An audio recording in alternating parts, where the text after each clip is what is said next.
Hello, everyone, and welcome to another episode of Soul and Screen. In this particular video, I am bringing a new topic of discussion to the channel in regards to Tyler Perry's Sistas. So let's just get into it.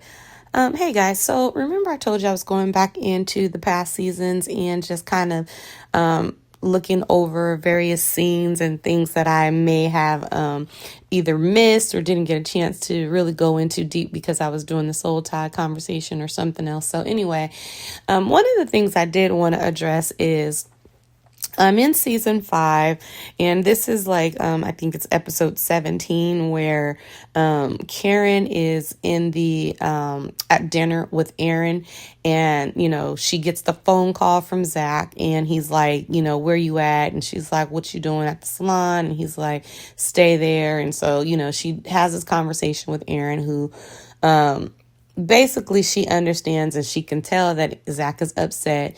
Zack didn't give her any information, but Pam did give her a level of information regarding a picture. So even though she doesn't have all the information, she understands that somehow he's upset and it has to do with some picture, right? So anyway, when you get to the restaurant, Andi happens to go there with Robin. Remember, he is taking her out because for a drink as a thank you, which is really interesting, that he's taking her out to have a drink, for her basically thanking him for helping with Maurice and Sabrina and bailing them out and things like that, getting help with the bail monies and stuff. So she gets to the restaurant, she sees Karen, so she goes over and she's like, hey, and she literally tells her, so this is where you were going and heading off to. And so Karen tells her, yeah, he decided to surprise me. And she's like, oh, well, that's cool. So they have a little discussion. Karen hands her the paperwork. Andi starts walking off and she goes, oh, excuse me, to Aaron. And she goes over to Andi and she immediately goes, hey, Andi, let me talk to you. So Andi's like, cool. So they get off to the side and Karen gives her this look like, you want to tell me something? And so she doesn't say anything. She just looks at her. And so Andi actually says, what's up? Like, what's going on?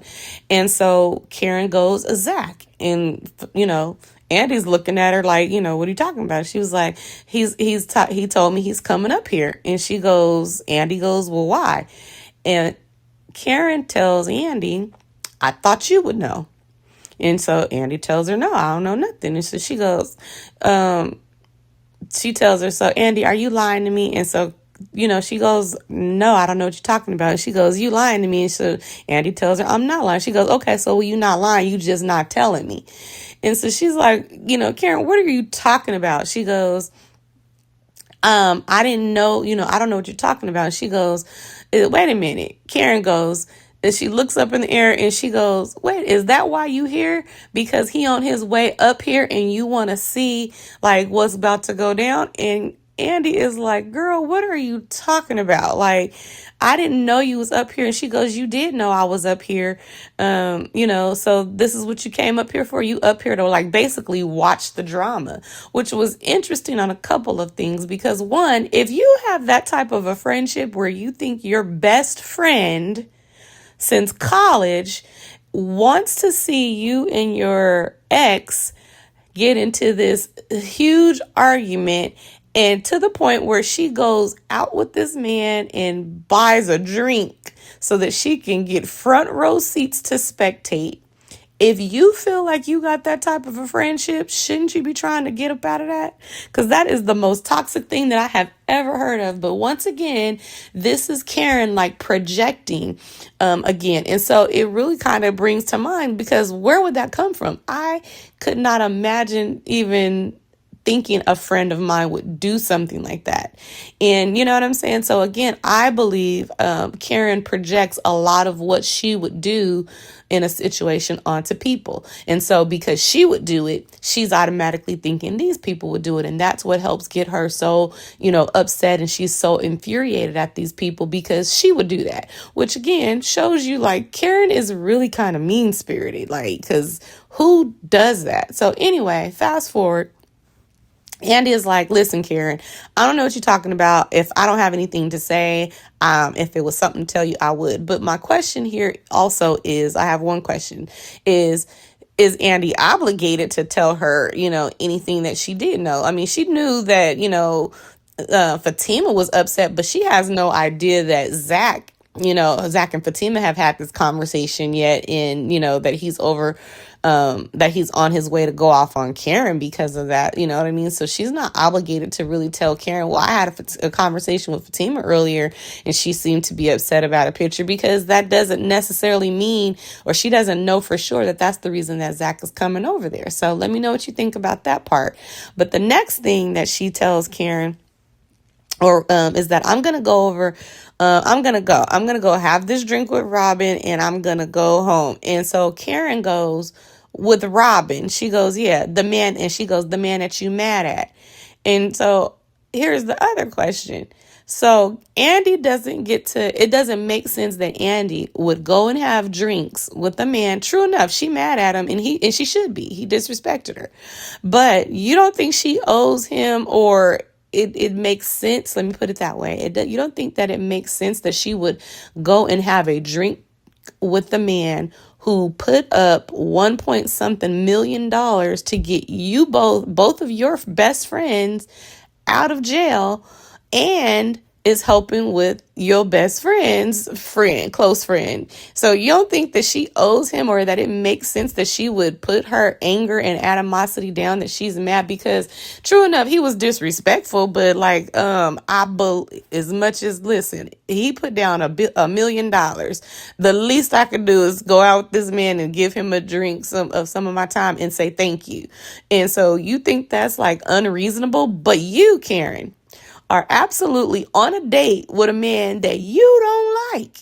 You untold this man that you don't really love him. You don't even really see that the opportunity or the relationship can even go anywhere, because you don't see how a man can love another man's baby in this situation. Because at this point, she's went to the doctor, she got the ultrasound,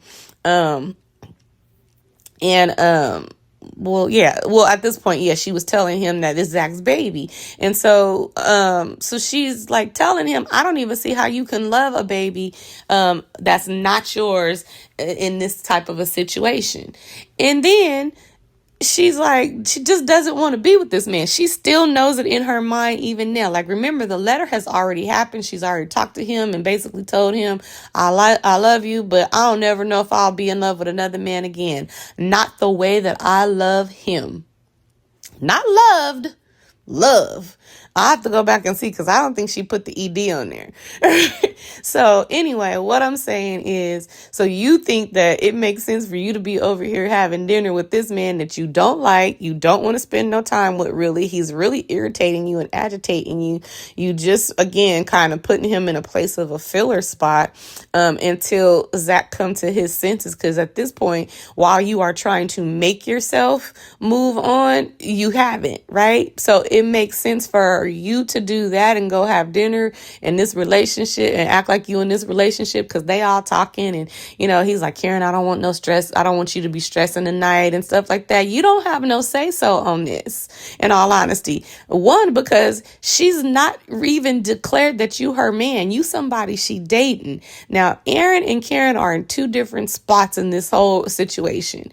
Aaron has always wanted to be in a relationship. Karen started off acting like she wanted to be booed up, having him at her house, sleeping over, you got a key, you coming in, that does speak commitment, right? But she immediately, stopped coming over here without asking, and she just over him. And so they're just not in the same place, and that's what seems to be happening with her and him. Is he's in a place of relationship where he's all in, and she don't know. She don't even know if she want to be with you. She's dating you. She has never told anybody that he's her man. Everybody keeps saying that's your man. Even Andi in this scene tells her, girl, go have dinner with your man. Go enjoy your man. Karen has never called Aaron her man. Let me know if I'm wrong, because I'm not the only one who, goes through and look at these episodes. But I've never, not one time, heard her call Aaron her man. So anyway, with that being said, it was just interesting that she thought it was just completely unreasonable for Andi to be going out with somebody who she mad at, although he did put up $1 million to get our best friend out. I believe I could sit down with him for 20 minutes and have an apple martini. I mean, goodness. And, versus her, who don't want to be with this man, don't like him, wish he'd leave you alone. And I told him that a couple of times in not exactly those terms and words, but basically told him to kick rocks. But you can have dinner with him and that makes sense. Girl, give me a freaking break.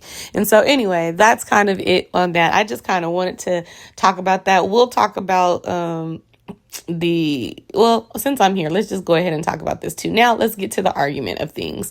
So when Zack comes in, I know I brought this up in my review video, but I just kind of want to bring it up and reiterate it that, Zack did have an attitude with her, right? But when Zack first came in, he was not on 12. He was upset, but he was getting upset and mad because Karen wasn't answering his question. Now, did she owe him, is one thing, but he literally was like, let me ask you a question. Did you send that picture to Fatima? And she was like, what? Zack, what are you talking about?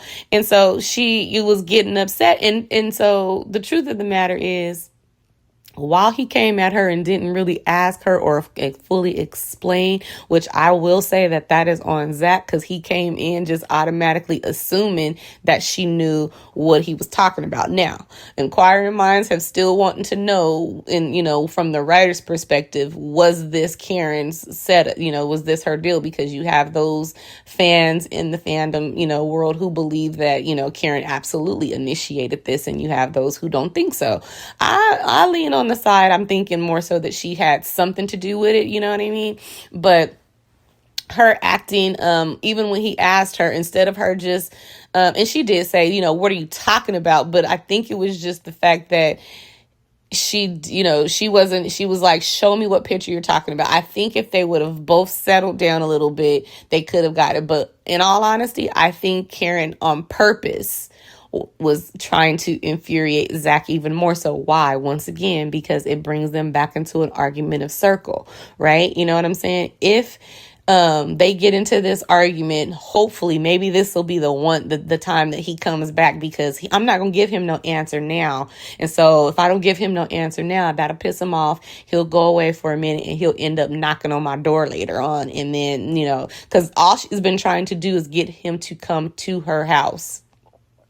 Right? She's trying to get him back. And so he's skirting her. You know what I'm saying? He was at her house for the letter reading, but it was everybody there. She's trying to get him to come back. And so I do think that this was a part of her plan, was to try to set him on fire again, get him mad, and, so that he can, get back into their cycle again. They always end up starting their relationship back when they have a fight. And so I think this was Karen's plan, was to get him back. I just think it backfired because she didn't expect that Aaron was going to get into it, and for them to get into a fight at the restaurant like they did. And so when they ended up getting into the fight, of course, now it's like it's way out of control. And then she just started lashing out at Andi and stuff as well too. So anyway, that's what I think. That's what I wanted to talk about. So let me know what you guys think in regards to this particular scene, because it was just interesting, because I was sitting here listening. I was like, I can't believe, you think this so far-fetched that she would have a drink with somebody who just spent $1 million to get our best friend out, but you over here having dinner with somebody that you halfway like. You don't even really like him. I don't want you to go away. I don't want you to be this baby daddy. You done told him so many times that you don't want him. I don't know what Aaron's problem is.